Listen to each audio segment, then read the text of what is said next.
directa como resultado de la transacción en el mercado, y el pago por un bien dentro del mercado o pago por un servicio dentro del mercado. Ahí no hay una componente de ingresos. Entonces, en los proyectos públicos, no podemos decir que un proyecto público no tenga una fuente de ingresos, ¿no? Tiene una fuente de ingresos, pero esa fuente de ingresos es indirecta. ¿Qué significa indirecta? Que no proviene directamente de un proceso de transacción que se observa en el mercado. ¿Por qué? Porque estos bienes que un proyecto público está suministrando a la sociedad no tienen un mercado específico. Son demandados, son requeridos por la sociedad, pero no son bienes transables, no son bienes intercambiables dentro del mercado. Esto no significa que yo no pueda incorporarlos dentro del mercado, ¿no? Eso no significa, es decir, yo puedo tener un bien público, pero a ese bien público puedo incorporar instrumentos económicos en las cuales el pago por el servicio público o por el bien público también provenga de un ingreso directo. La diferencia también importante a considerar que acá no hay un objetivo directo de fin de lucro, ¿no? No hay un objetivo, es satisfacer necesidades de la sociedad. Ustedes se preguntarán, bueno, pero si yo soy una empresa privada que me dedico a la producción del servicio de agua y yo tengo que cubrir mis costos a través del pago de una tasa municipal, yo esperaría que esa tasa municipal me permita a mí cubrir todos mis costos de inversión y mis costos operativos para garantizar una adecuada prestación del servicio. Sí, la diferencia fundamental es que los precios no se definen por el libre juego de la oferta y la demanda. Estos precios se definen en la audiencia pública. Ustedes habrán leído hace poquito que el servicio de energía, que es un servicio público, hubo una audiencia y en la audiencia estuvieron todas las partes representadas, asociaciones de consumidores, la empresa EDESA, estuvieron todos, ¿no?, dentro de esos proyectos públicos. Y aparecieron los ingresos indirectos que se van a definir, o el precio del servicio se va a definir a través de audiencias públicas.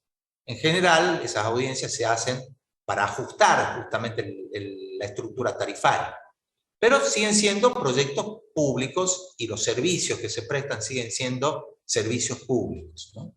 En el caso de un camino, obviamente, las inversiones, los recursos provienen directamente de las arcas del Estado, en los organismos que correspondan, a través de la asignación presupuestaria que hace el Estado provincial, en las rutas provinciales, el Estado nacional en las rutas nacionales. Entonces aparecen los ingresos, ¿no? Y uno empieza a pensar, bueno, ¿cuál es la fuente de estos ingresos indirectos, ¿no? Entonces, en muchos proyectos van a ver ustedes que la fuente de ingresos públicos, como lo vamos a ver también para charlar un poquito más adelante, la fuente de ingresos públicos es justamente los organismos públicos y el presupuesto, ¿no? Todos los años las entidades de bien públicos se organizan para discutir y plantear el presupuesto. Y en ese presupuesto se incorporan los proyectos. Escuelas, hospitales, caminos, carreteras, y todos ese conjunto de bienes. Estaría bueno también que en algún momento en los presupuestos empiecen a aparecer, por ejemplo, asignación de recursos para restauración ecológica, aparezcan recursos para enfrentar la crisis climática, que aparezcan recursos para proveer de servicios ecosistémicos de captación de dióxido de carbono, que empiezan a aparecer dentro del presupuesto con mayor claridad el esfuerzo que deberían hacer las naciones, las provincias, para empezar a garantizar un conjunto de bienes y servicios públicos que son esenciales para garantizar la vida del ser humano. Entonces, siempre es importante plantear este tipo de situaciones en particular. Siempre es importante plantear. Entonces, un proyecto público va a generar ingresos indirectos, ¿no? Y va con esos ingresos indirectos, cubrir sus costos de inversión y cubrir sus costos operativos. Uno siempre se piensa, digamos, bueno, pero ¿quién ejecuta estos proyectos? ¿No? Porque el que ejecuta también quiere ganar dinero, ¿no? Quiere ganar dinero.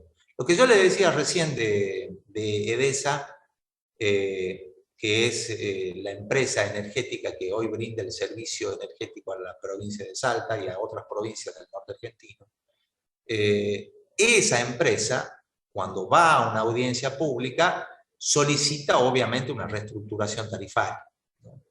En esa reestructuración tarifaria, es decir, el precio del kilowatt, por ejemplo, de energía, está incluido también una renta mínima aceptable.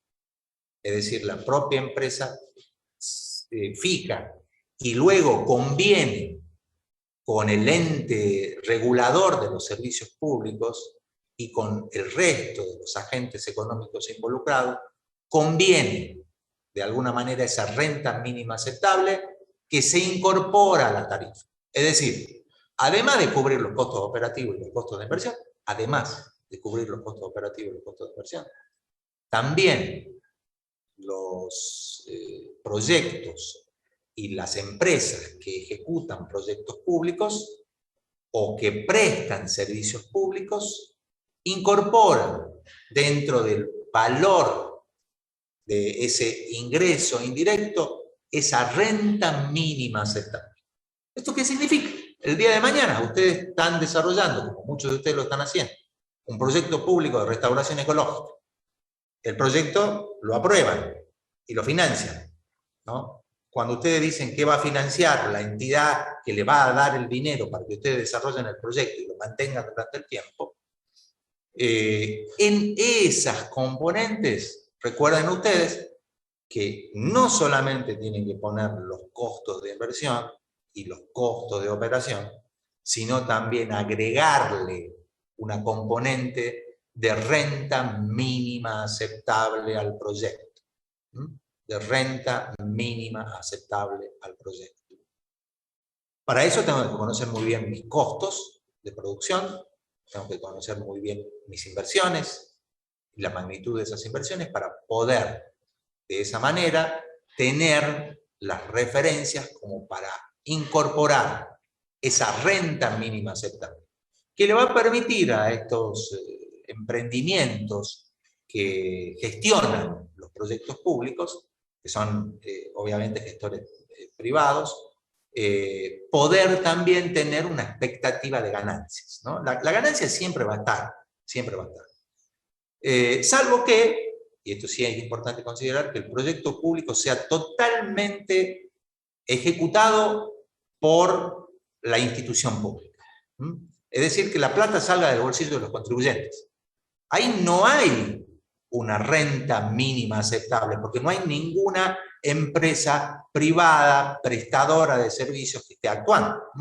Entonces, eso también genera que muchas veces se discuta estos aspectos en particular, de decir, bueno, si nosotros privatizamos los servicios públicos, seguramente vamos a tener que pagar, además de los costos de inversión y los costos de operación, vamos a tener que cubrirle a la empresa su renta mínima aceptable.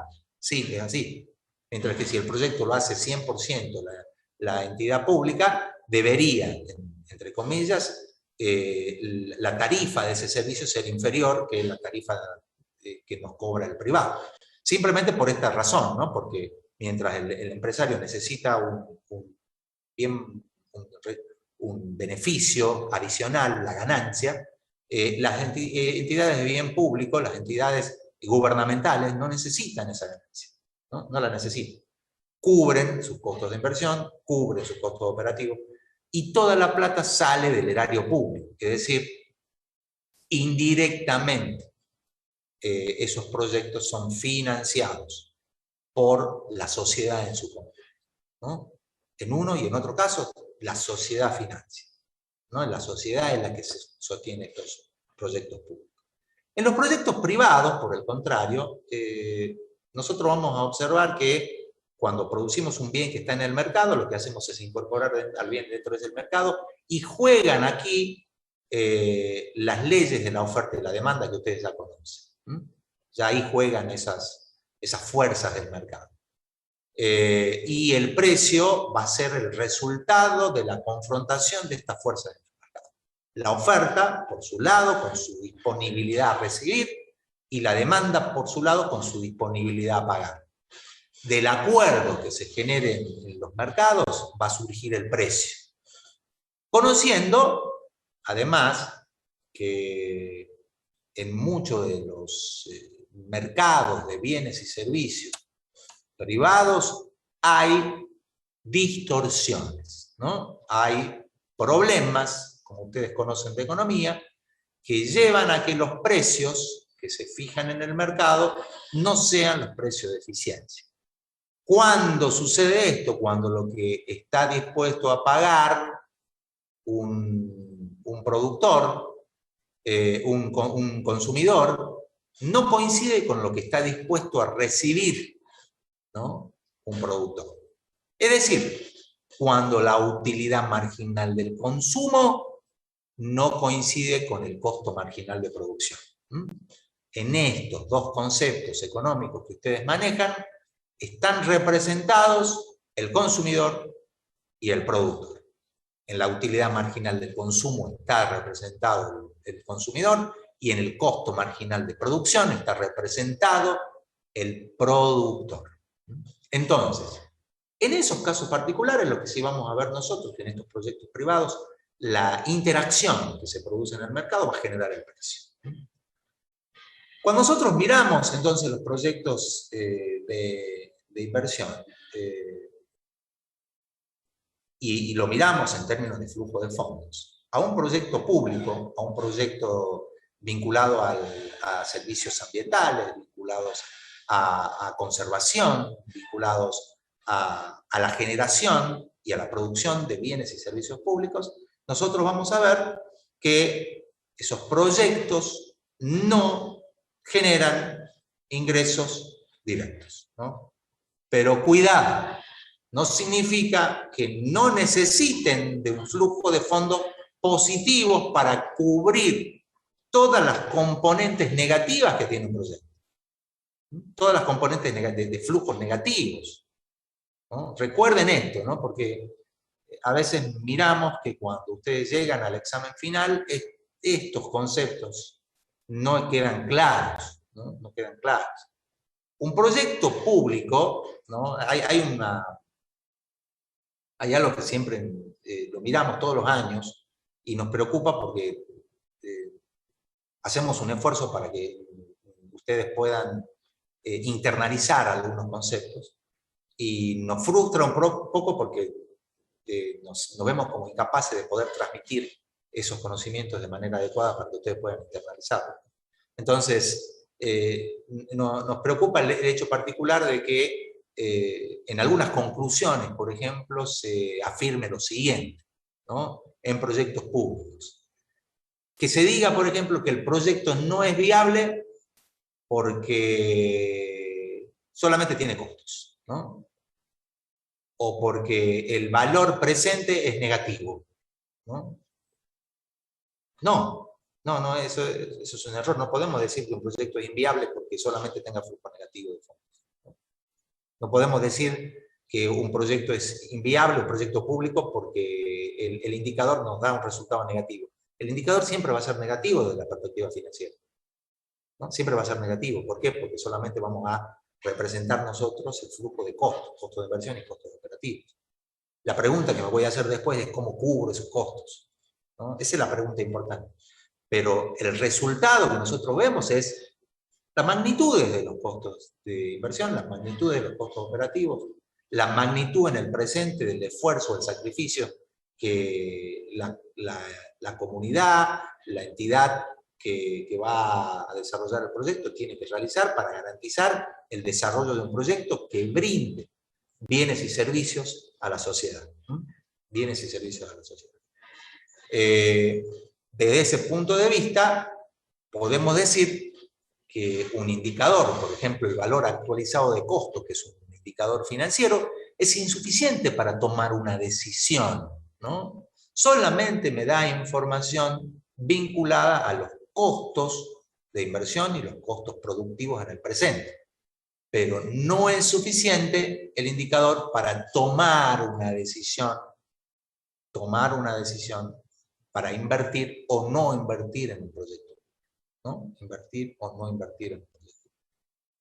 De por sí, digamos, coincidiremos que todo proyecto público que apunta a restaurar, a producir bienes y servicios públicos, la lógica es poder incluirla dentro de los presupuestos de las instituciones, de los estados, provinciales, nacionales, municipales, para que esos proyectos tengan el financiamiento necesario para poder desarrollarse. Mientras que un proyecto privado está en la órbita de lo privado, ¿no? Un proyecto privado está en la órbita de lo privado. Otra cosa importante, no significa que en los proyectos públicos intervengan entes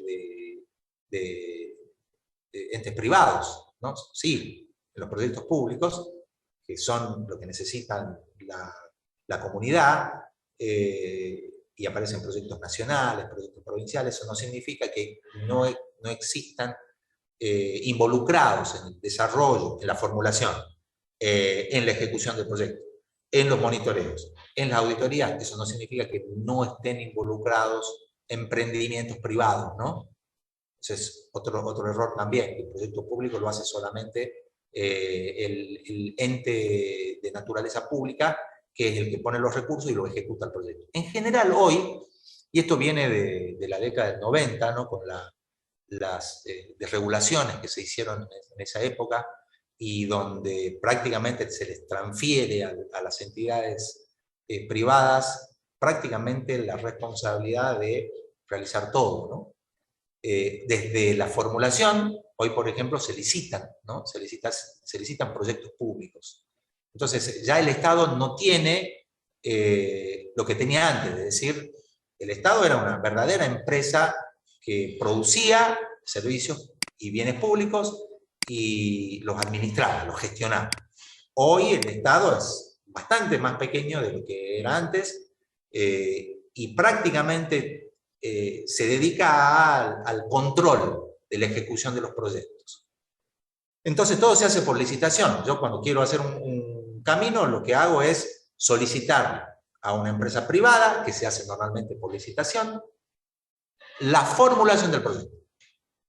Entonces fíjense, ahí aparece un ente privado. Entonces ese ente privado que gana la licitación formula el proyecto, ¿no? Lo que están haciendo ustedes en este cuatrimestre. Formulan el proyecto, ¿no? Entonces, cuando yo voy a presupuestar, no presupuesto el proyecto, sino presupuesto el costo de mis estudios, ¿no?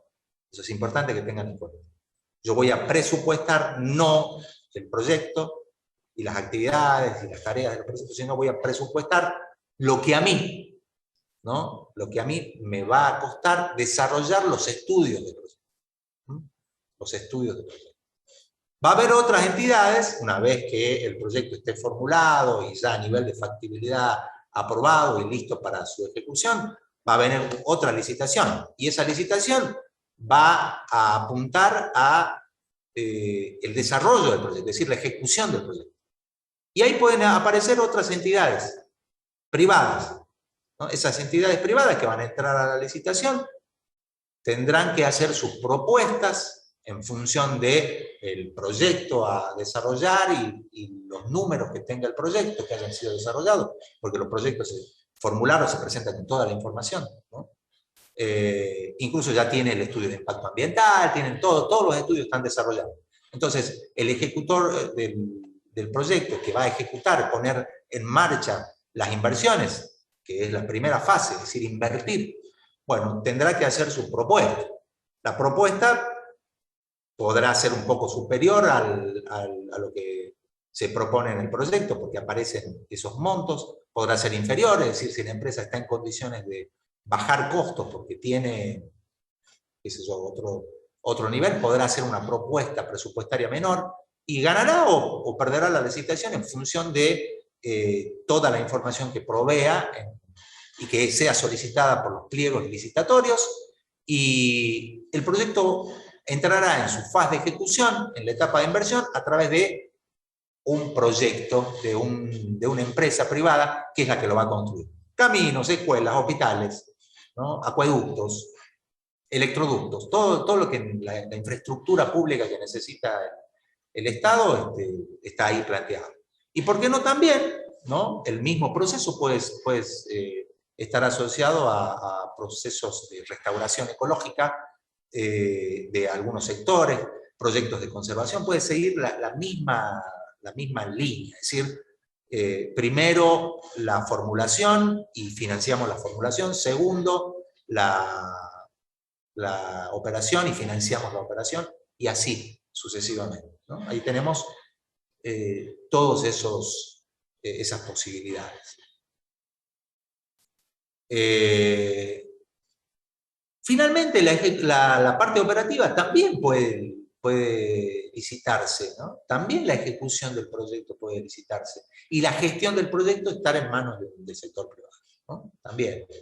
Entonces, vamos a ver la participación del sector privado en el desarrollo de las distintas instancias de los proyectos públicos, ¿no? Y por qué no también las auditorías, los seguimientos, ¿no? Entonces el propio Estado contrata a empresas que hagan las auditorías de los proyectos públicos. Entonces ahí van a ver, ¿no? Antes de la década del 90 había una fuerte presencia estatal. No vamos a entrar a discutir qué es mejor o qué es peor, ¿no?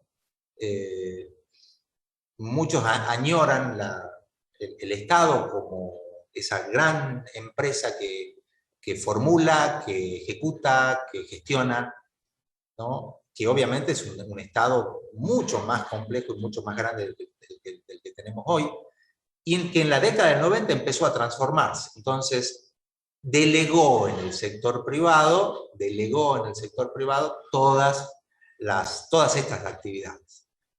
No delega el servicio, no delega el bien público, ¿no? Las carreteras, los caminos siguen siendo bienes públicos, las escuelas siguen siendo bienes públicos, los hospitales siguen siendo bienes públicos.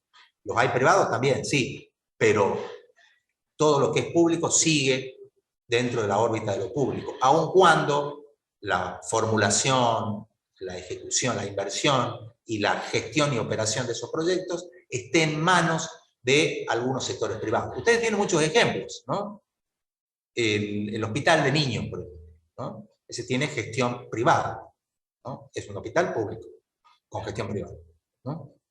Entonces, vamos a ver, ¿no? Muchos de esos casos particulares. Y esto está asociado a esos procesos de transformación que se dieron dentro de la economía.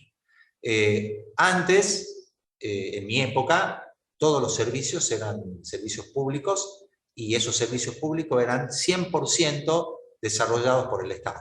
La Compañía Argentina de Teléfono, Entel, ¿no? Que es la empresa nacional de energía, aguas, obras sanitarias de la nación, ¿no? Todo el tema de cloacas, AGAS, ¿no? Que era nuestra Administración General de Aguas, de Salta, todos eran entidades públicas y se encargaban prácticamente de todo, ¿no? De todo, absolutamente de todo. Entonces, el Estado era el que proveía el servicio, ¿no? Igualmente la recolección era municipal, ¿no? La recolección era 100% municipal. Hoy en día, el Entel fue reemplazado por EDESA, la Compañía Argentina de Teléfono fue reemplazada por Telecom, ya son empresas privadas 100%. Obras Sanitarias de la Nación fue reemplazado hoy por una empresa que es Aguas del Norte, que es una empresa en este momento semipública, ¿no? ¿Eso qué significa? Que es una empresa que tiene capitales o parte del capital accionario pertenece al gobierno, ¿no? Entonces en el directorio aparece sentado en ese directorio el representante del Estado provincial. Entonces hay muchas formas de organización de los proyectos, muchas formas de organización y en todos los casos, digamos, la diferencia fundamental va a venir a través de cómo estos proyectos públicos o privados obtienen sus ingresos para poder funcionar. Pero todos, absolutamente todos los proyectos necesitan de estos ingresos, ¿no? Cuando ustedes, los grupos que están formulando, cuando terminen de formular, bueno, vamos a ver de dónde salen estos ingresos, ¿no? De hecho, en este TIC en este TIC 8, que es el fin de lo financiero, tenemos que ponernos a pensar de dónde pueden salir estos ingresos, ¿no? De dónde pueden provenir. Bueno, cuando nosotros describimos entonces las componentes positivas, especificamos, por ejemplo, el precio del bien transado en el mercado, la cantidad que vamos a vender en un determinado tiempo y vamos a definir nuestros ingresos temporales, ¿no? Es decir, vamos a definir un ingreso considerando, y bajo el supuesto de estabilidad, vamos a definir del tiempo T1 al tiempo Tn, ese flujo de ingresos. Recuerden, ¿no? En la etapa de inversión no tenemos ingresos simplemente por definición, ¿no? No pongan ingresos en la etapa de inversión, porque en la etapa de inversión, como se define la etapa de inversión, es la etapa en la cual todavía no se han comenzado a percibir los ingresos esperados o idealizados por el proyecto. Entonces acá no va a haber ingresos, va a haber del tiempo T1 a el horizonte del proyecto. ¿Alguna duda hasta acá?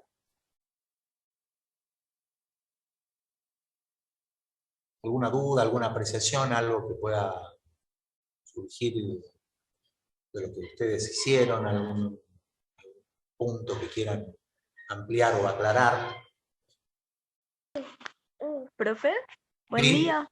ya, A mí me quedó un poco en el tintero, no sé si entendí mal o qué, pero respecto a los proyectos públicos, nosotros tenemos un proyecto público en el caso de la planta de acopio y tratamiento de las pilas, sí. y bueno, y nosotros no sé si tenemos que tener en cuenta alguna rentabilidad mínima aceptable, digamos.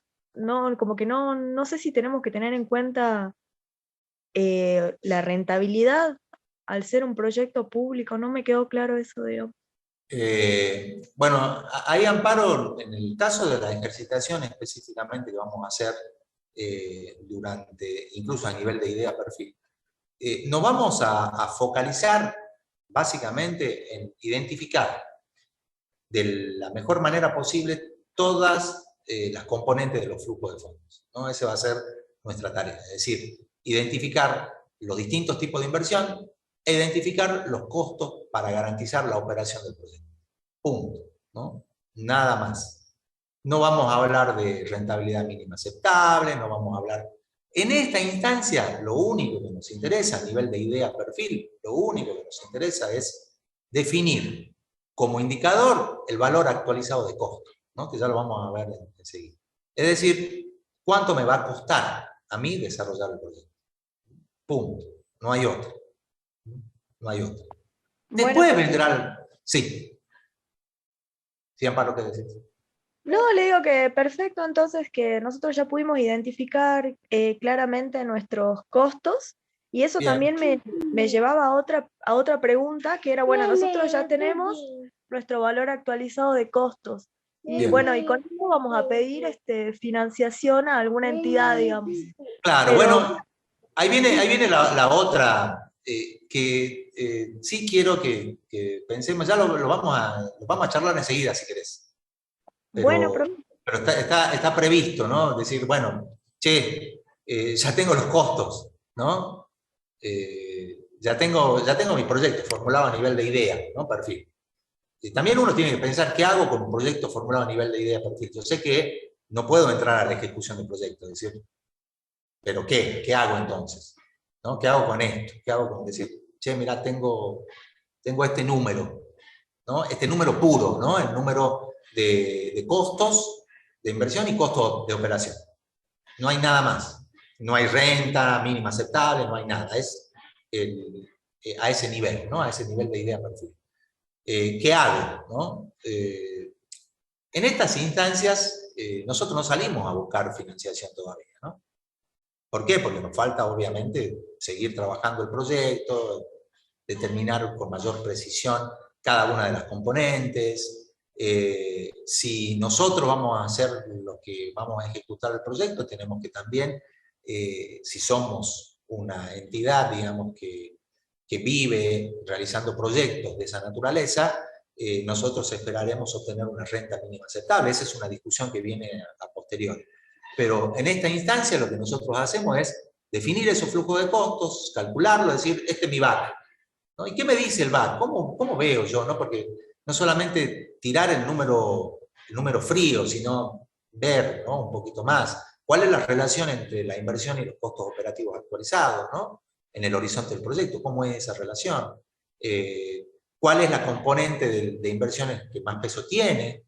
Si hay más inversiones en capital o los activos nominales son más importantes, o si tengo capital de trabajo o no tengo capital de trabajo. Dentro de los costos operativos, ¿cuáles son los costos que me demandan a mí un mayor esfuerzo o sacrificio financiero? ¿No? ¿Cuáles son esas componentes?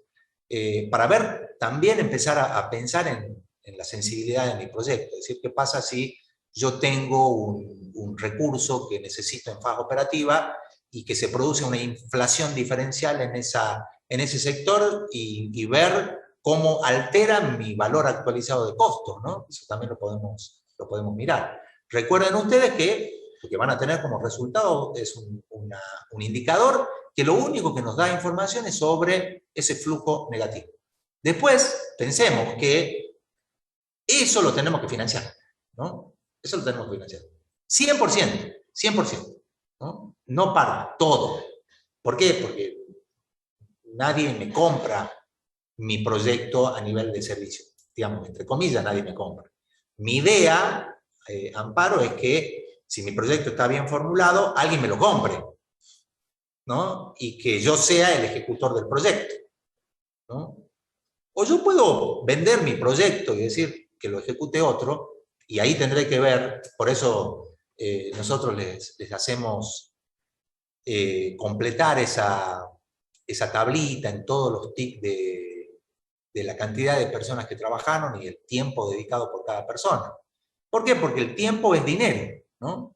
Entonces yo podría tener una estimación de los costos de la formulación al final del trimestre y plantear al final del trimestre, ¿no?, solamente en personal, ¿cuánto me costó? Y ahí viene el análisis de la racionalidad, ¿no?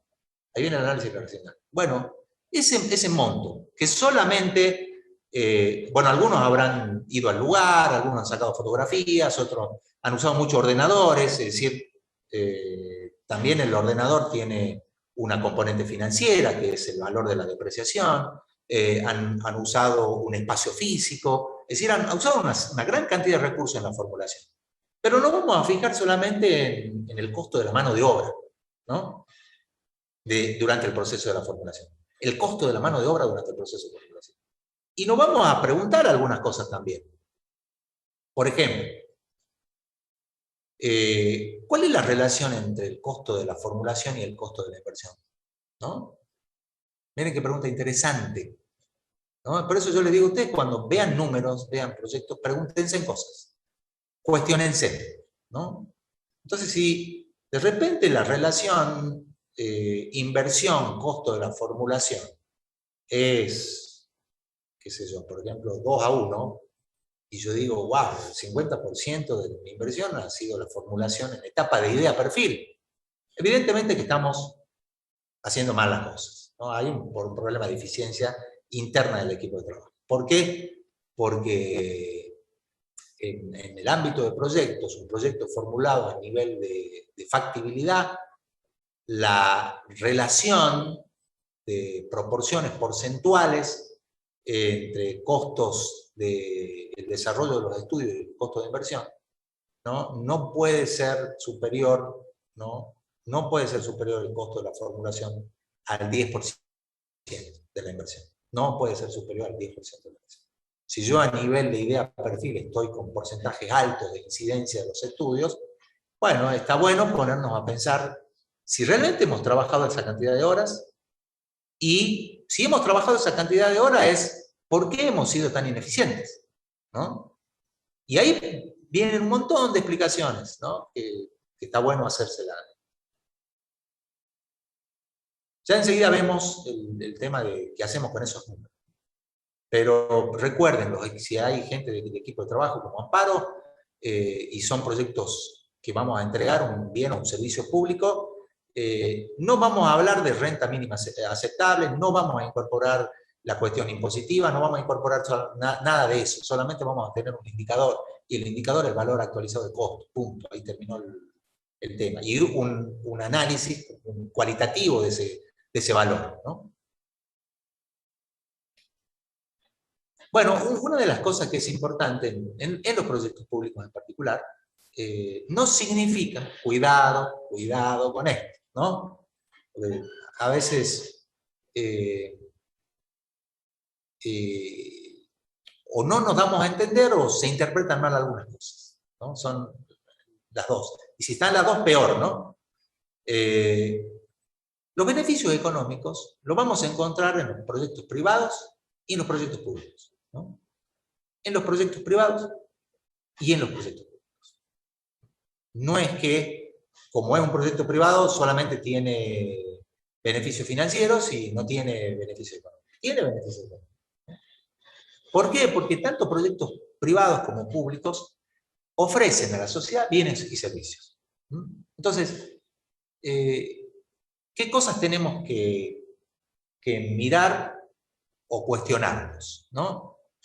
¿Qué cosas tenemos que mirar o cuestionarnos en nuestro proyecto?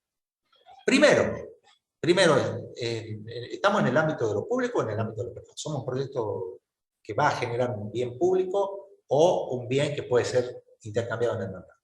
Ahí creo que la mayoría lo tiene claramente identificado y descrito, ahí no hay demasiado problema, es decir, la mayoría se ha dado cuenta que el proyecto que estamos desarrollando es un proyecto que está en la órbita del sector público, es decir, vamos a brindar un servicio público, ¿no? Y en la amplitud del término, ¿no? Nosotros tenemos la tendencia a creer que un servicio público es lo que nosotros conocemos, energía, luz, gas, agua, ¿no? Y eso es un servicio público.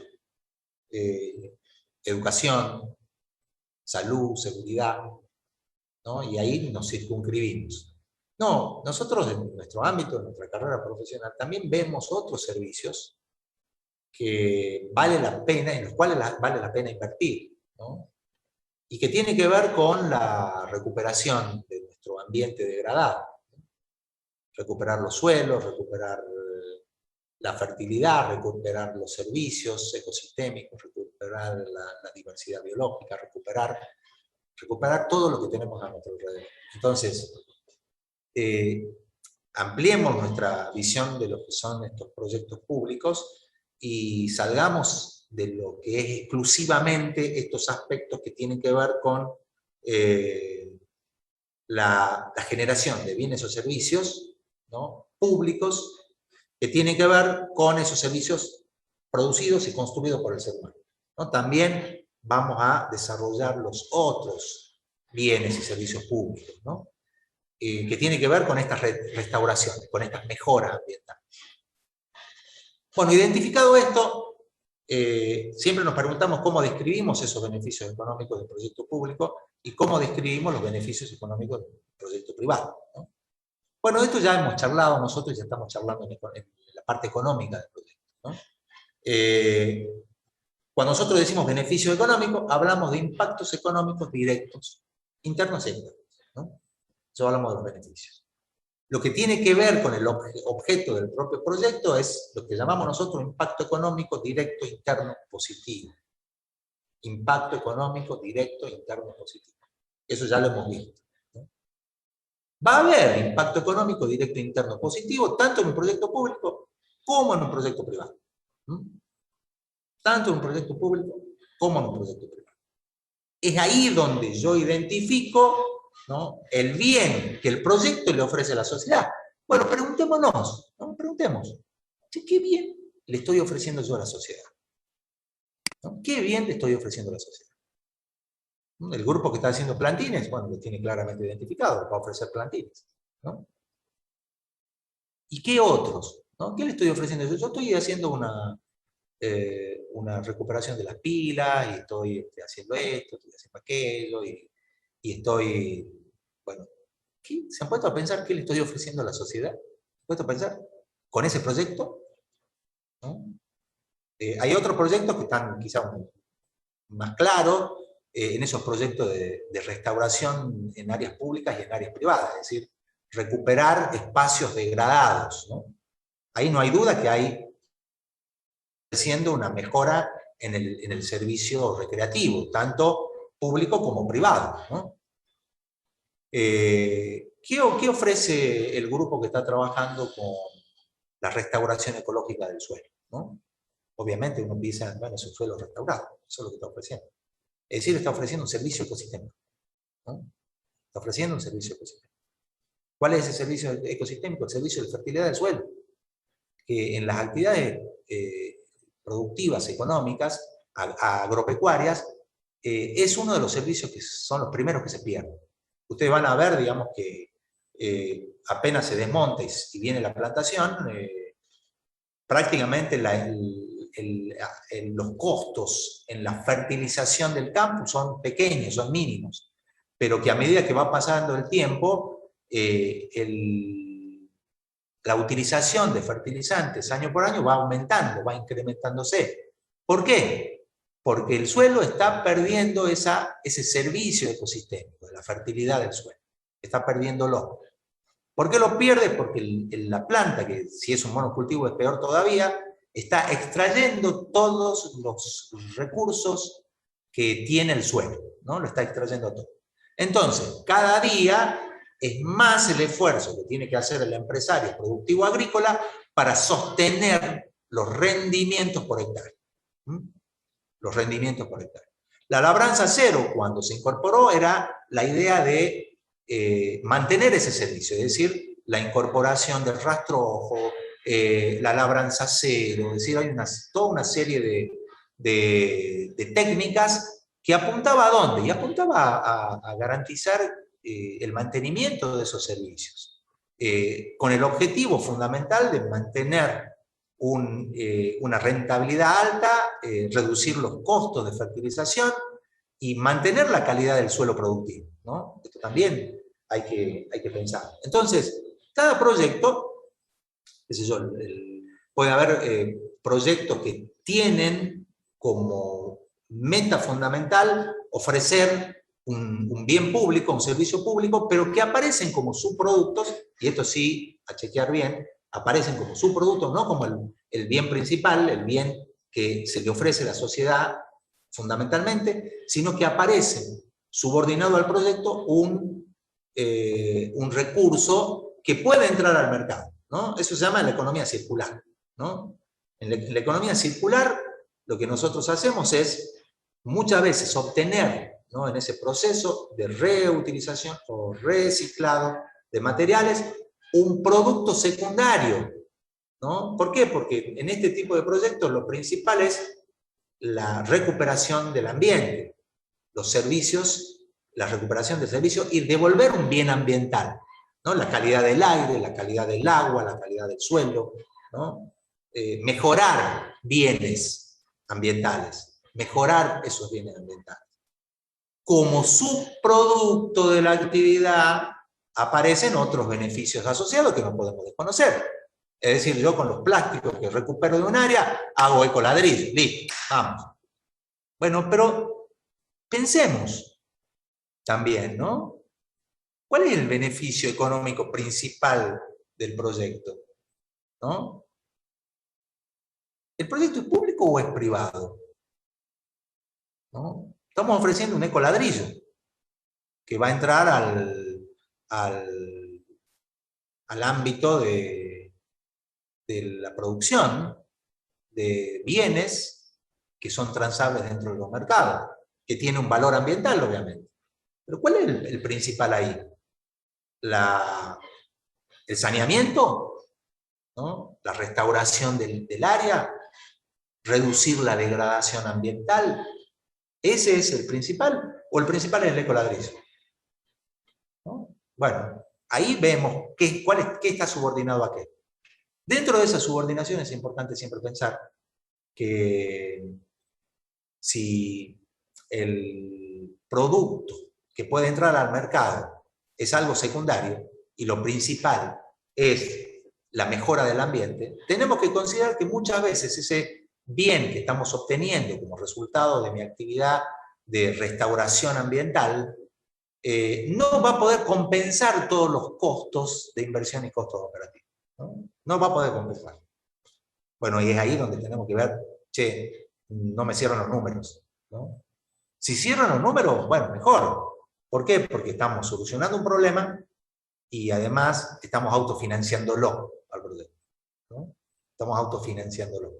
Es decir, vamos a requerir una financiación al principio para poder encarar el proyecto, pero después el proyecto puede funcionar solo, ¿no? Es muy común que los volúmenes que podamos producir no son suficientes, pero ¿eso a mí me interesa? No, no me interesa que no pueda cubrir mi inversión y que mis resultados sean negativos en ese caso, comparando financieramente ese flujo de ingresos con mis componentes de costos. Entonces, lo que tendré que pensar es que yo tengo que cubrir la diferencia, ¿no? Yo tengo que cubrir la diferencia. ¿Sí? La parte negativa tengo que cubrirla yo. ¿Por qué? Porque el proyecto es un proyecto público, ¿no? Y fue concebido como proyecto público para brindar bienes y servicios públicos. Entonces, ¿no? Nos paremos, cada vez que nosotros en el ámbito del ejercicio de nuestra profesión, ¿no? Nos preguntemos también, ¿no? ¿En qué ámbito voy a trabajar y cuáles son los beneficios económicos que yo voy a generar, entendiendo que esos beneficios son para la sociedad? Y lo definimos y lo describimos como impactos económicos directos internos de los proyectos, tanto en el sector público como en el sector privado.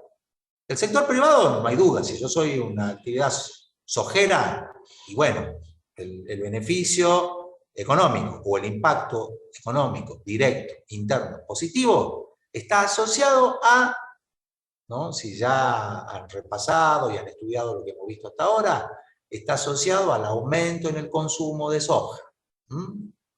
Si el proyecto es un proyecto minero de litio, ¿no? Minero de litio, el impacto económico directo, interno de ese proyecto, ¿no? Es decir, el beneficio económico, si todo el litio se exporta, estará asociado al aumento de las exportaciones de litio. Si mi proyecto es producir cuero de iguana, ¿no? Como acción general, mi beneficio económico o mi impacto económico directo, interno, positivo, será el aumento en el consumo de cuero de iguana, ¿no? De cuero de iguana. Ayer hemos visto efectos, la semana que viene vamos a ver impactos, ¿no? Pero está bueno ir discutiéndolo ya, ¿no? Entonces vamos a tener, ¿no? Nuestra descripción. ¿Qué es lo que se le proponía en el TIC de esta semana?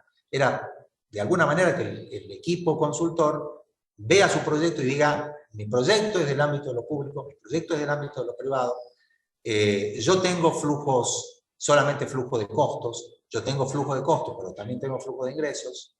El beneficio que yo le estoy dando para la sociedad es el bien que yo le estoy ofreciendo. Y el bien que le estoy ofreciendo es calidad del ambiente, servicio ecosistémico, agua, le estoy ofreciendo restauración ecológica, le estoy ofreciendo esos bienes, ¿no? Bienes o servicios. Bueno, son las 11:05 ya, 11:05, entonces vale la pena hacer un descansito como para pensar estas cosas que hemos estado charlando hasta acá, buscar si hemos entendido, si aparece alguna pregunta, si aparece alguna duda, si hay algo que no ha quedado claro y vale la pena aclarar. Bueno, esas cosas lo hagamos en este descanso, o no, o si es un descanso me voy a descansar. Pero al inquieto, ¿no? Al inquieto, al que está todo el tiempo pensando cosas, bueno, sí, está la invitación de pensar. Nos vamos entonces unos minutitos y volvemos enseguida para continuar en esta clase de recapitulación de lo financiero.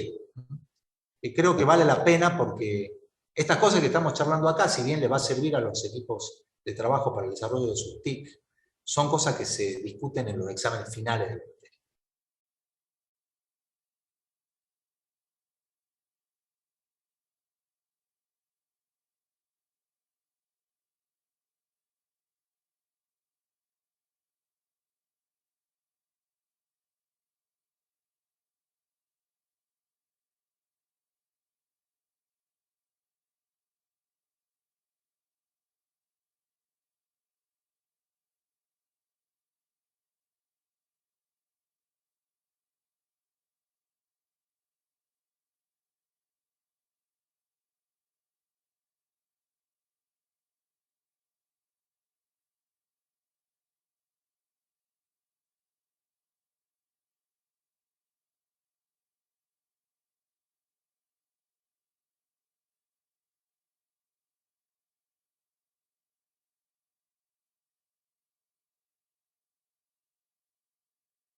Bueno, volvemos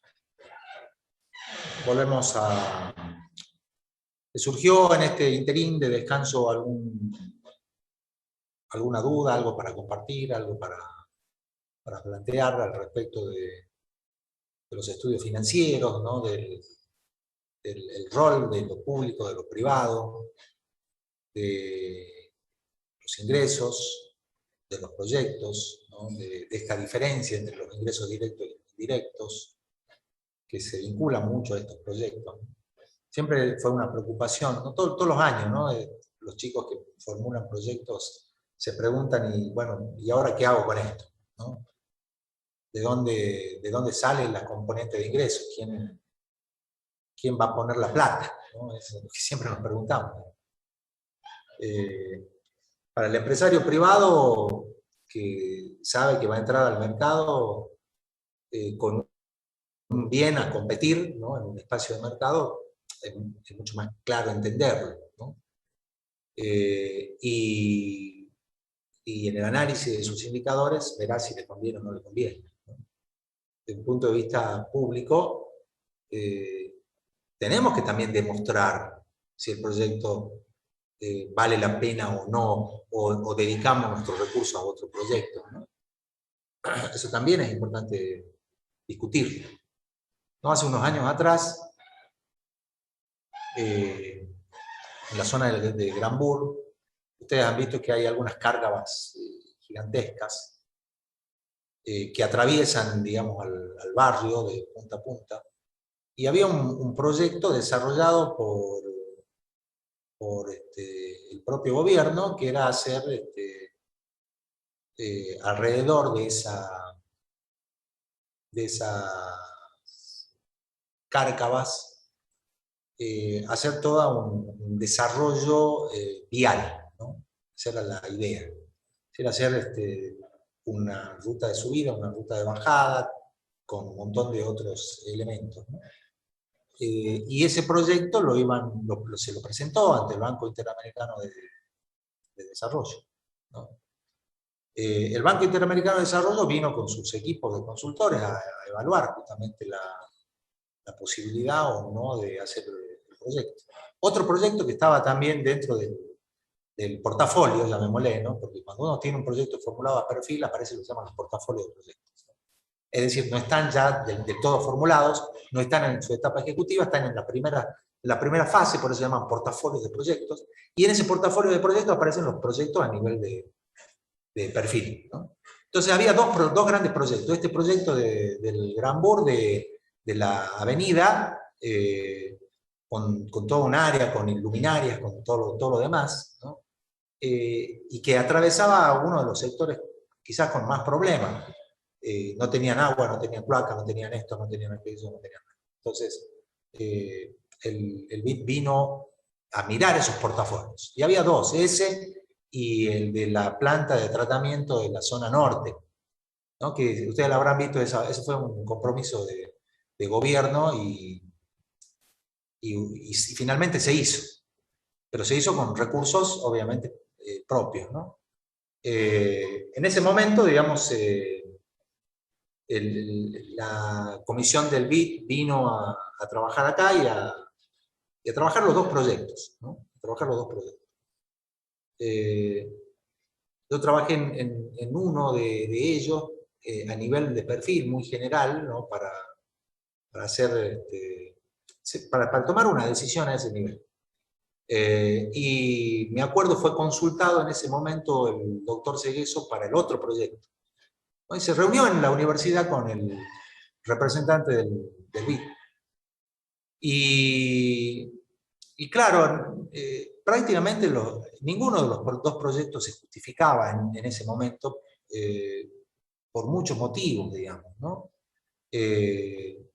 La localización del proyecto del área de tratamiento, las características de los proyectos, y además el tema de las alternativas, ¿no? Siempre había alguna alternativa mejor. Y en el proyecto del Granburg, la situación socioeconómica de los sectores aledaños, que iban a ver una hermosa autopista, subir y bajar, pero que no iban a tener placa, que no iban a tener servicios, que no iban a tener Entonces, ahí el costo de oportunidad social era muy alto, ¿no? ¿Por qué? Porque había necesidades en otros proyectos de inversión y que los beneficios de esas autovías estaban concentrados en algún sector de la zona de Granburg, ¿no? Entonces, eso generó en esa instancia el rechazo del proyecto, ¿no? Eso no significa que el proyecto luego, cuando pase el tiempo y se realicen las mejoras y se inviertan en los proyectos que realmente son necesarios, no se inviertan, ¿no?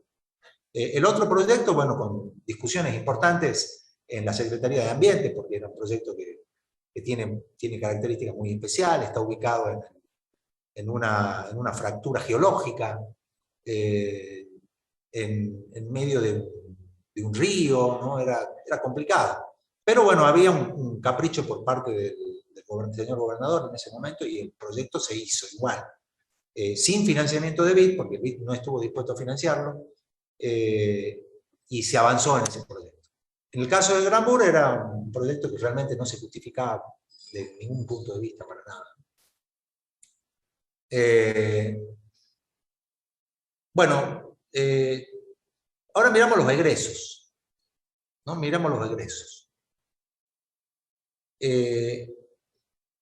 Cuando trabajemos, si bien en los proyectos que se están formulando le pedimos que nos hagan la diferencia entre depreciables y no depreciables, cuando usted arme su flujo de fondos, no, esa diferencia no va a ser relevante. ¿Por qué? Porque no vamos a trabajar nuestros flujos de fondos desde la perspectiva por un lado privada, porque la mayoría son públicos, y los que están trabajando como un emprendimiento privado, es decir, con ingresos directos dentro de la actividad, tampoco vamos a hacer esta discriminación porque no vamos a incorporar los análisis impositivos en esta etapa. No vamos a incorporar los análisis impositivos a los flujos de fondos. No los vamos a incorporar. Entonces, para nosotros, simplemente con que agrupemos los bienes de capital y definamos el valor de los bienes de capital es suficiente. Bueno, estos son las componentes principales de los costos, de los egresos. Por un lado, las inversiones, que son bienes de capital, activos nominales y costos operativos adelantados o capital de trabajo, se llama, ¿no? Siempre acuérdense de las definiciones, nunca contrasten el bien que están observando con la definición de lo que es depreciable y de lo que no es depreciable, ¿no? Contrástenla. Los bienes depreciables son aquellos bienes que tienen una característica, es decir, tienen una vida útil limitada. Una vida útil limitada. Mientras que los no depreciables son aquellos que tienen o bien una vida útil infinita o su duración es tendiente a cero, es decir, la vida útil es inferior a un año, ¿no? Entonces, muy rápida, por eso se le llama circulante, ¿no? Es una utilización inmediata. Mientras que en el medio están ese conjunto de bienes que duran más de un acto productivo y no es infinito, tiene una vida útil limitada. Esto hace a la diferencia entre depreciables o no depreciables. Los depreciables son muy contaditos, muy específicos, muy concretos. Está la tierra y las mejoras de tipo extraordinario. No hay más bienes no depreciables, no hay más, ¿no? Dentro de los bienes de capital. El resto son bienes depreciables. Recuerden, vida útil superior al año, ¿no? Si estamos por debajo de un año, no lo pongamos como bien de capital. En definitiva, van a entrar como costos operativos adelantados o capital de trabajo, ¿no? Es decir, si hay elementos esos que duran un corto tiempo, no lo podemos meter ni en bienes de capital ni en activos nominales, lo tendremos que poner dentro del ámbito que corresponda. Es decir, esos costos que se adelantan, son costos de la operación, ¿no? Recuerden, otra cosa que es importante, ¿no? A veces de los errores que ustedes pueden cometer, también nos ayudan a nosotros a aprender cómo transmitimos el conocimiento. Hay una característica, ¿no? Hay un error que hemos observado en varios proyectos, que yo les comentaba ayer, donde para obtener un bien de capital, por ejemplo, una mejora ordinaria, por ejemplo, un alambrado, por ejemplo, una casa, por ejemplo, para hablar del parcial de las cabañas, ¿no? Todos esos bienes de capital, cuya componente es el alambrado construido, la cabaña construida, el galpón construido, ¿no? Todos esos bienes van a utilizar materiales, por un lado, pero van a utilizar también mano de obra, ¿no? Esa mano de obra no es un costo operativo, ¿no? No es un costo operativo, es ni un capital de trabajo. Es parte de la componente del bien de capital, forma parte, ¿no? Entonces, cuando yo construyo una casa, yo lo que veo como componente es la casa construida. Cuando construyo una cabaña, lo que veo es la cabaña construida. Cuando construyo el alambrado perimetral, lo que veo es el alambrado construido. En ese bien de capital hay materiales, hay insumos varios, y hay mano de obra, ¿no? Hay mano de obra. Y uno podría decir, bueno, pero son todos bienes de utilización inmediata, de vida corta. El trabajador es un asalariado, por lo tanto le estoy pagando, entonces parecería ser un operativo. Sí, pero está incluido dentro de la componente del bien de capital, ¿no? Por lo tanto, no puede ser nunca un costo operativo, ¿no? La mano de obra, en ese caso particular, se incluye con el bien de capital y forma parte de él, y le da valor a ese capital. Normalmente se dice que en las construcciones es 50-50, ¿no? 50% es insumos, materiales, y 50% es mano de obra, ¿no? En la construcción. Obviamente que todo depende de los valores, ¿no? de los bienes dentro del mercado laboral, los salarios, del mercado de insumos, obviamente los mercados de insumos, y cómo van esos mercados modificándose, cambiando, ¿no? Entonces, tendremos bienes de capital depreciables, ya sabemos que son, bienes de capital no depreciables, ya sabemos que son. Activos nominales, ¿no? Esto es típico de la inversión. Enseguida le hago otra aclaración que es importante. Activos nominales, los intangibles. Intangibles, es decir, no se tocan, no están, es una idea, puede ser una patente, ¿no? Es conocimiento tecnológico, es eso, digamos. Es capacitación, ¿no? Yo a la capacitación no la veo, está incorporado en el trabajador, ahí está la capacitación, ¿no? Son importantes. Entonces, va a haber en estos proyectos ese tipo de componentes. El costo operativo adelantado o capital de trabajo. Hemos visto que han puesto, por ejemplo, en la identificación de los componentes de los flujos de fondos, que en etapa operativa pusieron costos operativos adelantados. No, el costo operativo adelantado o capital de trabajo es una componente de la inversión. Es un costo operativo que se verifica antes de que el proyecto perciba los beneficios o los ingresos idealizados por el mismo. Por eso se llaman costos operativos adelantados. Son costos operativos, por definición, pero la etapa en la que se hacen es la etapa de inversión, por lo tanto, se incorporan como capital de trabajo. Bueno, estos son los tres componentes, no hay más en la inversión. No, acá podemos incorporar todo lo que tengamos en nuestros proyectos. Una cosa que es importante plantear. Recuerden, ¿no? Lo que yo les decía ayer, que el hecho de que yo concentre la mayor parte de la inversión en lo que llamamos periodo cero, ¿no? Periodo cero, convencionalmente, si bien concentro yo en el periodo cero todas las inversiones, esto para nada significa que durante la etapa operativa yo no pueda tener inversiones también, ¿no? Esto es importante que quede claro, ¿no? Porque uno dice, uno la concentra las inversiones en el periodo cero y dice, ya no, de ahí no sale. No, puede haber inversiones en el año 1, en el año 2, en el año 3, en el año 4. Puede haber inversiones escalonadas, puede haber inversiones de reposición de bienes de capital, ¿no? Puede haber inversiones todo el tiempo, ¿no? Eso significa que también el flujo de fondos es dinámico, ¿no? No es algo estático. En muchos proyectos aparecían inversiones en el año 1. No es incorrecto, no es incorrecto, ¿no? Siempre y cuando sepamos identificar eso como inversión. Sepamos identificarlo como inversión.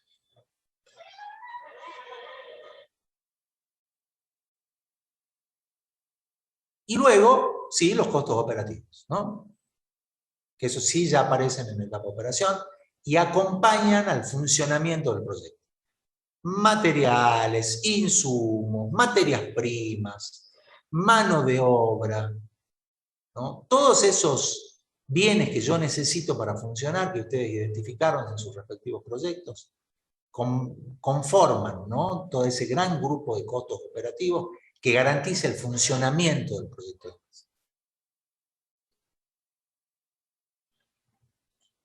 Bueno, muy sencillo esto, ¿no? Este es quizá el flujo de fondos más sencillo que vamos a ver.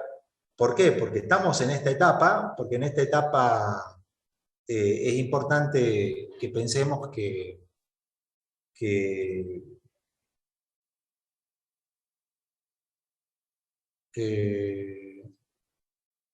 lo único que me interesa a mí es identificar en términos generales los ingresos. No vamos a andar en detalles, tenemos una situación en la que estamos estimando todo, ¿no? Es toda una estimación. Entonces, cuando yo estoy a nivel de ideas, perfil,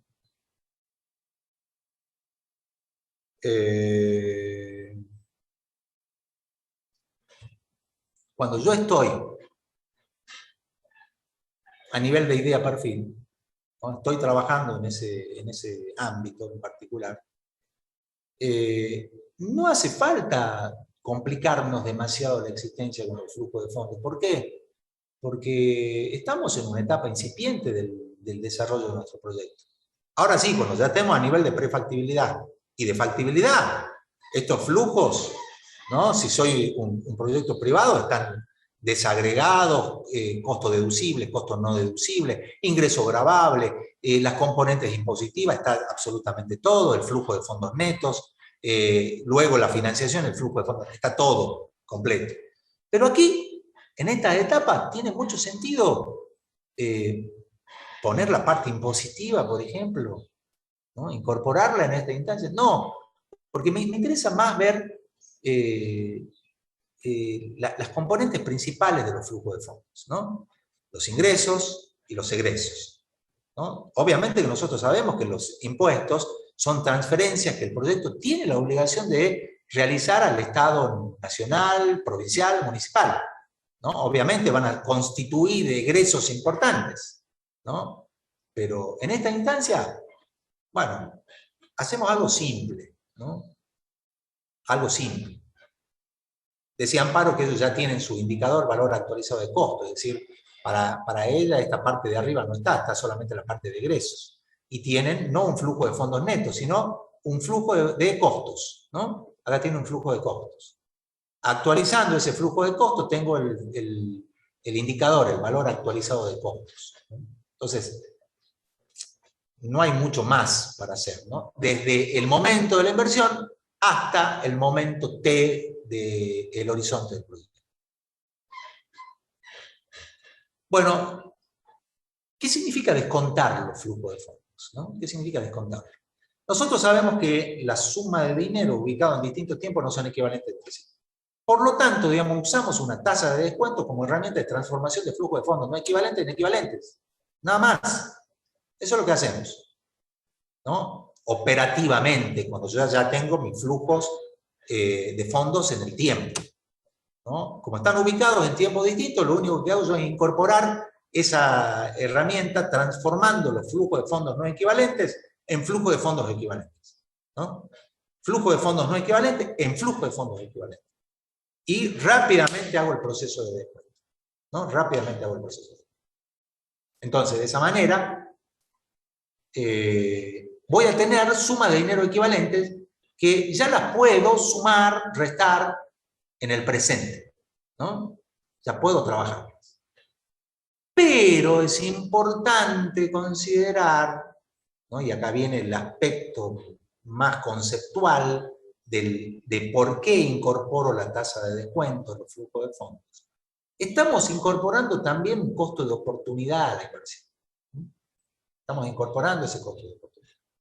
Entonces, es lógico que al incorporar ese costo de oportunidad a la inversión, los flujos presentes de los flujos futuros en el presente van a ser menores. ¿Por qué? Porque le estoy descontando esa componente de costo de oportunidad. Como ya sabemos, a mayor costo de oportunidad, mayor será el excedente global en los proyectos privados, ¿no? Menor va a ser el excedente.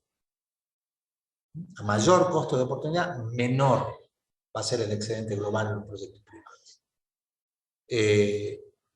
¿Por qué descontamos en un proyecto público donde no hay ingresos? ¿Por qué lo descontamos? Y porque son sumas de dinero que no son equivalentes en el tiempo. Tengo que transformarla en equivalente para poder obtener el valor actualizado de costo, ¿no? Ese es el tema, digamos. La relevancia en los proyectos que tienen sí ingresos es que me permite a mí, ese descuento, obtener un indicador financiero como es el valor actualizado neto, que me da información justamente del excedente global del proyecto. Ese excedente que va disminuyendo a medida que el costo de oportunidad del inversor va aumentando. A medida que el costo de oportunidad del inversor va aumentando. ¿Dónde encontramos una tasa mínima aceptable de rentabilidad, ¿no? Porque el tema es que nos podemos preguntar, nos dicen, bueno, che, ¿cuál es la tasa de descuento que utilizo? Esa es la gran pregunta, digamos, ¿no? La tasa de descuento que utilizo. Recuerden que nosotros estamos formulando proyectos sin considerar el riesgo inflacionario. Cuando uno considera el riesgo inflacionario, lo que vamos a observar es que lo que hoy vale 100 pesos, el año que viene va a valer 150, ¿no? El siguiente año valdrá 200, el siguiente año valdrá 250. Si consideramos una tasa inflacionaria del 50% efectivo anual, ¿no? Es decir, todos los años ese bien va a ir aumentando en un 50% su valor. Nosotros trabajamos bajo el supuesto de que no hay estos procesos inflacionarios, ¿no?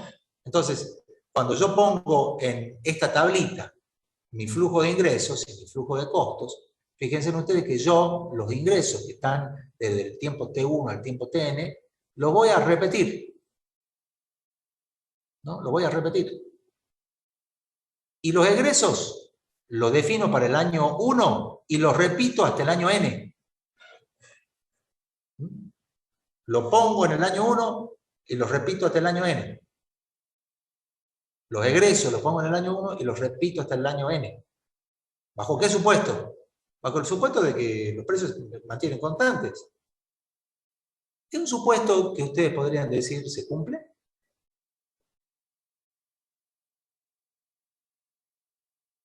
¿Ustedes creen que ese supuesto en la Argentina se cumple? No, profe. Claro, no se cumple, ¿no? Porque estamos viendo, ya la inflación proyectada para este año va a llegar al 50% este año. El año pasado fue 54%, ¿no? Entonces, estamos viendo que ese supuesto no se cumple. Entonces, lo que yo les decía, lo que hemos comprado hoy a 100 pesos, del año que viene está a 150, ¿no? Y así sucesivamente, es decir, si yo tendría que armar los flujos de fondo ajustados a inflación, ¿no? Tendría que ir poniendo en cada una de las componentes ese proceso inflacionario, ¿no? Además, también tenemos que convenir que si todo sale bien a la Argentina y hay un acuerdo político entre los dos partidos que concentran prácticamente el 90% de los votos de la ciudadanía, ahora un poquito menos porque hay más desilusión en estos grupos, ¿no? En la sociedad, y está desilusionada por estos dos grandes partidos políticos, Entonces se está volcando a alternativas, ¿no? A otras propuestas. Entonces se va un poquito de lo tradicional y empiezan a haber opciones de izquierda o de derecha, pero que no estén de repente metidas dentro de lo que prácticamente nos vienen gobernando desde hace años. Con distintos nombres, pero son los mismos siempre, ¿no? Con distintos nombres, pero son siempre los mismos. Entonces, como que, bueno, hay una expectativa de que la tasa inflacionaria vaya reduciéndose, ¿no? Algunos amigos que habían ido a Europa hace un tiempo y volvieron ahora, ellos se asombraban porque el café sigue costando lo mismo, allá, ¿no? Es decir, uno se sienta a tomar un café, capaz que sale $1. Y después de 10 años sigue costando $1, ¿no? Entonces, el asombro, ¿no? Obviamente que a nosotros no, porque hace 10 años atrás el café a nosotros, ese mismo café nos salía $1, pero a nuestra moneda nos salía 4 pesos, o 5, o 14 pesos. Hoy vamos a Europa y nos sale 180 pesos, ¿no? Obviamente que también hubo una recomposición salarial en el medio, ¿no? No es que solamente aumentaron el precio de los bienes y los servicios transables dentro de los mercados, sino también hubo un ajuste de los salarios para ir acompañando el proceso inflacionario. Después, obviamente, los gremios pelean porque dicen que ese ajuste no se dio. Entonces, nosotros vamos a formular pensando, ¿no? Pensando que no tenemos inflación, ¿no? No vamos a incorporar la inflación. Vamos a considerar que no hay riesgo inflacionario. ¿Dónde vamos a encontrar entonces una tasa que refleje ese costo de oportunidad del inversor? Bueno, entidades bancarias, ¿no? Tasa de rendimiento de acciones, tasa de interés de plazos fijos, u otra tasa a la que uno pueda, u otras colocaciones financieras a las que uno pueda recurrir y que me dan o me generan un rendimiento, ¿no? Me generan un rendimiento. También es posible recurrir a la tasa interna de retorno de otros proyectos, ¿no? Por ejemplo, yo tengo información de que un proyecto fulanito de tal tiene una tasa de rendimiento del tanto por ciento, ¿no? Uso esa tasa interna de retorno, ¿no? ¿Por qué? Porque es la alternativa que yo tengo, ¿no? Ustedes habrán leído por ahí que cuando yo calculo el BAN, es prácticamente ese ejercicio de obtener el valor actualizado neto, es comparar, ¿no?, mis flujos de fondos con una alternativa, ¿no? Con una alternativa. ¿Cuál es esa alternativa? La que me define el costo de oportunidad de la inversión, ¿no? Por lo tanto, la tasa interna de retorno de un proyecto puede transformarse en mi tasa de interés de oportunidad, ¿no? Si este proyecto es una alternativa para mí, la tasa interna de retorno de ese proyecto alternativo es mi costo de oportunidad. Es mi costo de oportunidad. En general es muy común que, por cuestiones de simplicidad, nos recurramos a tasas de interés bancarias, ¿no? A rendimiento de plazo fijo, por ejemplo, que es lo más fácil de obtener en este momento, ¿no? Lo más fácil es la oportunidad de decir, no invierto, ¿qué hago? La pongo en el banco. Ah, listo. Bueno, está claro, ¿no? Entonces, ¿qué le estoy exigiendo a mi proyecto? Que me cubra los costos operativos, los costos de inversión, pero que al mismo tiempo me cubra el costo de oportunidad de la inversión. Me cubra el costo de oportunidad, es decir, lo que yo hubiese ganado si en lugar de poner la plata en mi proyecto, lo pongo a trabajar en otro proyecto, ¿no? Eso se acuerdan de economía. Eso ya lo vimos en economía cuando veíamos esa partecita de la construcción de indicadores instantáneos de rentabilidad, ¿no? Construcción de indicadores instantáneos de rentabilidad. Bueno, acá es lo mismo, pero en flujo de fondos donde incorporamos el tiempo como variable dimensional, ¿no? En el indicador instantáneo es un instantáneo. Le saco una foto y analizo la rentabilidad. Y ahí aparece el costo de oportunidad bajo el concepto del interés, ¿no? Acá también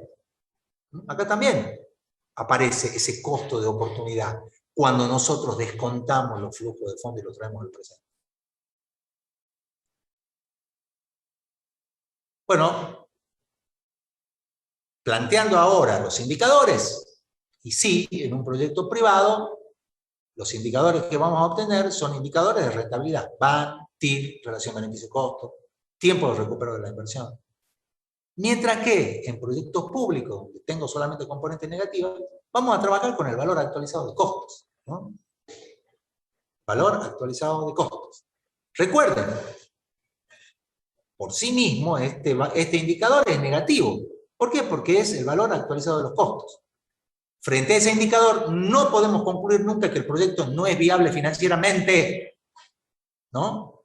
Es importante que esto quede claro, ¿no? Si yo veo el resultado del indicador VAC, no concluyamos que el proyecto no es viable financieramente, ¿no? No concluyamos así. Podemos tener otras conclusiones, ¿no? El monto de inversión es tal, los costos operativos actualizados son tales, la componente principal del proyecto a nivel de inversión es tal, el costo operativo que tiene mayor incidencia es la mano de obra. Es decir, esas conclusiones podemos sacar cuando miramos los flujos de fondos del proyecto público y miramos el indicador valor actualizado de los costos. Entonces, lo único que podemos decir de eso es que el valor presente, los costos presentes y futuros, es equivalente a tantos pesos, ¿no? No digamos que es viable o no viable, porque la viabilidad del proyecto no la vamos a observar en los indicadores financieros, ¿no? No la vamos a observar en los indicadores financieros. Sí tengo que analizar si es viable o no, ¿no? Sí tengo que hacerlo. O sea, los costos me hablan de la viabilidad y no me dicen mucho, pero sí me dan información como para saber cuál es el sacrificio que tengo que hacer para lograr obtener todas las componentes de mi proyecto y lograr la meta, ¿no? Nada más. Entonces, ¿yo qué me fijo ahí? Yo me fijo en la meta. O sea, lo que yo quiero lograr es algo bueno para la sociedad, algo que resuelva problemas.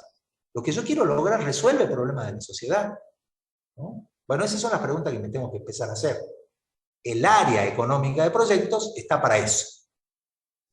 Entonces, si desde el punto de vista financiero no puedo sacar ninguna conclusión al respecto de la eficiencia de la asignación, sí lo puedo hacer desde la perspectiva económica. ¿Por qué? Porque desde la perspectiva económica vamos a incluir, ¿no?, estos beneficios que ustedes trabajaron en el TIC, esos beneficios económicos. Es decir, che, ¿qué le estoy dando a la sociedad? ¿Qué bien nuevo le estoy dando a la sociedad? ¿Qué bien mejorado le estoy dando a la sociedad? Para poder, a partir de ahí, identificar lo que llamamos el impacto económico directo interno del proyecto, en términos económicos. Después ya cuando veamos los indicadores económicos la semana que viene, ahí vamos a redondear un poco esta idea y este concepto, ¿no?, de cómo hago yo para determinar la viabilidad de un proyecto desde la lógica económica, desde la perspectiva del análisis de la eficiencia de la asignación. Vamos bien hasta acá. Bueno, otro tema importante es las categorías tributarias, ¿no? Hay una partecita donde lo único que tienen que hacer solamente para los proyectos de índole privado, ¿no? Los proyectos de índole público no es necesario, pero los proyectos privados sí. Y la categoría de monotributo está definida directamente por el monto del ingreso. Lo único que tenemos que hacer es saber si el proyecto es monotributista o responsable de ingresos, ¿no? ¿Cómo lo vamos a hacer? Bueno, como nos propone que lo calculemos la Agencia Federal de Ingresos Públicos, con las variables de análisis. La variable principal es la variable ingreso, que es la que después va a definir el monto del monotributo. Pero hay otras variables. Utilización de la mano de obra, utilización de la energía y superficie ocupada, ¿no? Entonces, es muy simple determinar una categoría de monotributo con estas 4 variables, ¿no? Si mi superficie excede al mínimo para ser monotributista, si el consumo de energía excede al consumo establecido como límite para el monotributista, si la cantidad de empleados excede a lo mínimo establecido para ser monotributista, si el ingreso, ¿no?, excede al límite establecido para ser monotributista, responsable inscripto, ¿no? Y lo que le vamos a pedir al proyecto que tiene estas características de proyecto privado, que es el proyecto que apunta a la producción de plantines, que no haga una estimación simplemente, ¿no? Que no haga una estimación sobre la base de los ingresos.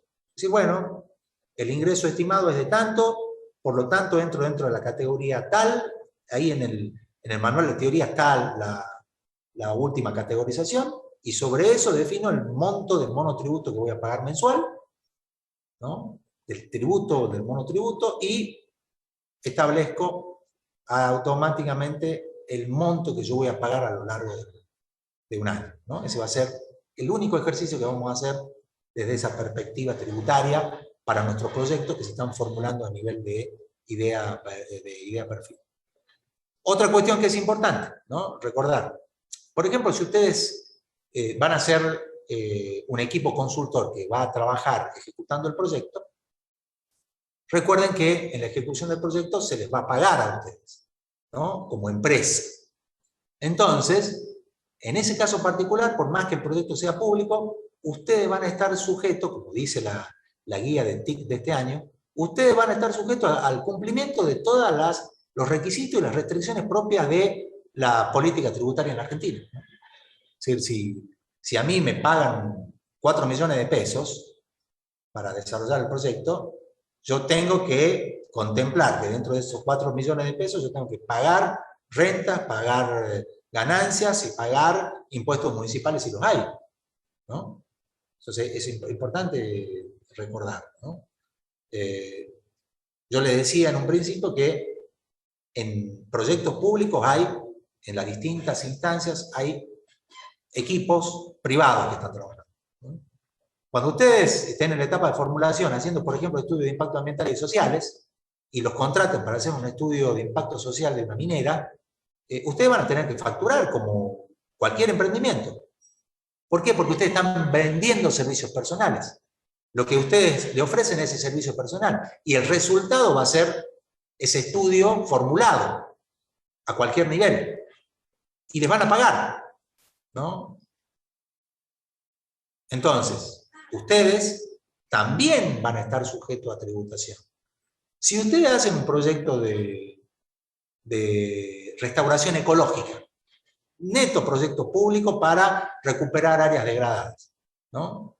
Y la entidad les va a pagar, pública o privada, les va a pagar para que ustedes hagan ese trabajo, ¿no? Ustedes en sus propios flujos de fondos van a tener, ¿no?, su propio análisis impositivo, ¿no?, su propio análisis impositivo. Por lo tanto, obviamente, van a tener que incluir dentro de sus análisis toda la parte impositiva asociada. Por ahora, en la etapa de idea perfil, solamente nos conformamos con que identifiquen si es monotributista, si es responsable inscripto y cuánto vamos a pagar en caso de ser uno u otra categoría. ¿Un proyecto público paga impuestos a las rentas? ¿No? Siempre pensemos cuál será la entidad responsable de la gestión del proyecto en la etapa de ejecución, ¿no? Es decir, EDESA sí paga rentas, ¿no? Sí paga impuestos a las ganancias. Y obviamente cuál es la categoría tributaria de la entidad que va a gestionar el proyecto o ejecuta el proyecto, ¿no?, en la etapa operativa, ¿no? Bien, para ir terminando, porque ya estamos sobre la hora, lo que charlábamos con Amparo en un principio, ¿no?, ¿quién lo paga? ¿No? ¿Quién lo paga? Este también es un ejercicio interesante. Yo ya tengo mi proyecto, ¿no? Lo primero que tengo que ver es qué tipo de proyecto tengo. Tengo un proyecto para mejorar el Perilago, tengo un proyecto para mejorar el Parque San Martín en la zona del Perilago del parque, un proyecto para hacer un saneamiento de los espacios verdes, tengo proyectos para producir plantines, tengo proyectos para hacer restauración ecológica de suelos, tengo proyectos para bueno, ofrecer un servicio que es hacer una disposición final de pilas, bajando el nivel de contaminación que hoy tienen los suelos, los ríos, producto del consumo extraordinario de pilas que hay, ¿no? Entonces, tengo proyectos para restaurar espacios verdes, ¿no? Tengo un montón de proyectos. Bueno, ¿cuál es el ejercicio que uno hace cuando uno está trabajando en proyectos, ¿no? Esto es un ejercicio que siempre hace unos años hemos traído por una invitación especial que le hicimos a la gente de Cedrus, que vengan a participar, ¿no? de la experiencia y contarles a ustedes cómo ellos buscan financiamiento, ¿no? Cómo ellos buscan financiamiento. La verdad que fue muy interesante porque la fuente de financiamiento, uno dice, ¿cómo hago para financiar este proyecto que entrega servicios ecosistémicos, mejora esto, restaura aquello, hace lo otro? ¿Cómo hago para...? Se van a sorprender, ¿no? Hay entidades que están acá cerquita de ustedes, que ponen plata para proyectos ambientales. La Coca-Cola, por ejemplo. Entonces, ustedes tienen un proyecto bien formuladito, lo presentan ahí. Bueno, estos chicos de Cedrus han tenido una experiencia, presentaron la Coca-Cola, presentaron un montón en la iniciativa de las Américas, ganaron varios proyectos ahí. Después fueron a otro nivel, buscaron financiación en organismos ONG internacionales, ONG a nivel nacional, ¿no? Entonces, primero, ¿no? Si vamos a financiar nuestro proyecto, ¿qué vamos a financiar? ¿Qué parte vamos a financiar? Si el proyecto es privado, la parte operativa luego se autofinancia, ¿no? Con los ingresos del proyecto. Pero en un proyecto público el financiamiento es en la etapa de inversión y operación, es completo, ¿no? Durante toda la vida útil del proyecto. Entidades financieras públicas, privadas, fundaciones, organizaciones no gubernamentales internacionales, organizaciones no gubernamentales nacionales, organismos públicos, empresas privadas, de todo, ¿no? El tema es aprender a buscar, ¿no? Hay bases de datos de entidades que financian todo tipo de proyectos. Hoy hay una fuente de financiación para todo lo que tenga que ver con proyectos que enfrenten el cambio climático, ¿no? Proyectos de restauración ecológica enfrente al cambio climático a través de la restauración ecológica del bosque. Y el bosque es un gran, ¿no? Captador de dióxido de carbono. Entonces, bueno, será cuestión de empezar a aprender a buscar fuentes de financiación. Como decía el chino, es más importante aumentar tus ingresos que reducir tus gastos. Es más importante hacer crecer tu espíritu y no cortar tus sueños, ¿no? Es un aspecto importante a considerar. Bien. ¿Alguna duda? Bueno, recuerden que esto va a estar igual disponible en el espacio virtual. Por las dudas quieran repasar algo, ver algo. Y si a pesar de recurrir de nuevo al material guardado, tienen algún problema, insistan, pregunten, consulten, ¿no? Lo importante en el cursado es que no se queden con las dudas, ¿no? Esas dudas después terminan aflorando, ¿no? Como dice Buda, hay cosas que no pueden permanecer ocultas por mucho tiempo. El sol, la luna y la verdad. Eso es sentencia. Y la duda en algún momento aparece. Entonces, no tienen que dejar que eso suceda. Y menos en los momentos más importantes, críticos de su carrera, que es en el momento donde ustedes tienen que validar lo aprendido en un examen final. Ahí es donde, si eso que quedó como pendiente aparece de nuevo, y podemos perder un examen. Entonces, hay que estar muy atento a la duda y a cuestionarse, no hay que tenerle miedo a cuestionarse y a preguntar, ¿no? Y si no les convence la respuesta, vuelvan a preguntar. Y si no les convence la respuesta, vuelvan a preguntar hasta que quede aclarado. Algunos chicos, yo me acuerdo de una actual colega que muchos chicos se quejaban de ella porque preguntaba, era una máquina de preguntar, todo el tiempo preguntando. Entonces, muchos se molestaban, ¿no? Entonces yo siempre le decía a los chicos que bueno, es una forma de aprender, ¿no? Resolviendo las dudas en el momento que la duda aparece, ¿no? De hecho, fue una estudiante brillante, hoy es una brillante profesional. Y yo creo que todos pueden ser brillantes, ¿no? Yo creo que acá no hay límites, todos pueden ser brillantes. Basta con que nos propongamos serlo, ¿no? Ser los mejores. Así que bueno, chicos, esta tarde nos vemos. Vamos a ver algunos tips para resolver los ejercicios de económica, ¿no? Ya se viene el parcial, tercer y último parcial. Estamos en el 72% de regulares. No bajemos el porcentaje, ¿no? A cuidarse, a cuidar, a seguir participando, no se olviden, ¿no? No se olviden de las actividades que uno dice, pero 3%, 3 por sobre 100, no me interesa. Y capaz que me faltan esos 3 puntitos para regularizar, ¿no? Entonces, no se dejen estar. Participen de todos, ensayos, todo. Es preferible participar y sacar un bajo puntaje que sacar 0 por no participar, ¿no? Eso no tiene sentido. Si puedo participar de la mejor manera posible y obtener unos puntitos, bueno, mejor. Dentro de poco vamos a tener los resultados de los chicos que participaron para obtener los 0.5 puntos para el tercer parcial. La semana que viene otro ensayo optativo para sacar otro medio punto, ¿no? Si ustedes sacaron medio punto la semana pasada, más medio punto, es un punto ya. Un punto sobre 10, es bastante, ¿no? No es poco. Bueno, no hay dudas, así que nos vamos despidiendo, que tengan una buena tarde, nos vemos esta tarde para los que quieran. Recuerden que no es una actividad obligatoria, es una actividad optativa, como todas las actividades que tenemos dentro de la materia.